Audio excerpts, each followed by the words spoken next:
Hi everyone, this is the dispatch for Wednesday, April 22nd. Our first reading is again Psalm 114. This is the last day we'll spend with that psalm before moving to a new one as we move through the week. And like yesterday, today's second reading is from the biblical prophet of Jonah, the Old Testament prophet, this time from the second chapter. And this is the story of Jonah inside the belly of the fish, and it's a prayer. And in many ways it can be read, especially as read by Christians, as a prayer of resurrection, confidence in God, trust in God, calling out to God in the midst of distress. And then Jonah is spit back up onto the beach. The story continues from there, though I don't believe the lectionary will continue for us with Jonah, but of course you're allowed to go beyond the confines of the lectionary and continue to read the rest of the story. And our New Testament reading is from the Gospel of Matthew, and I actually mentioned it yesterday. This is when Jesus speaks of the sign of Jonah and uses Jonah as a metaphor for resurrection.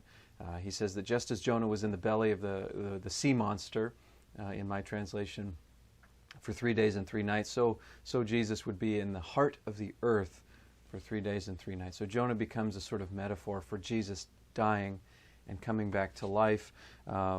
Jesus also uses this story to give the people a very hard time for not recognizing him.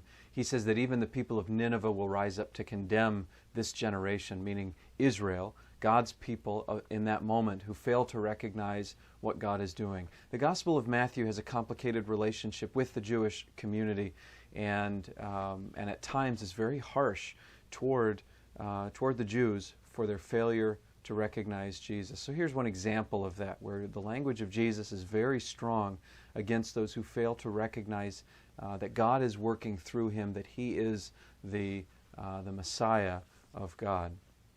So that's Matthew's Gospel today. One quick update, that is a reminder that today at 10 o'clock we have our next book discussion. The book is Simply Jesus by N.T. Wright. So if you're viewing this in time and the class hasn't happened yet, please join us. Look at our Facebook page or our website for a link to join the discussion. Everyone is welcome. You can use a smartphone, tablet, computer, whatever device you have, you can use to join us. And even if you haven't read the book, I think you'll still enjoy the conversation. So please feel free to join us. That's it for today. We'll see you tomorrow.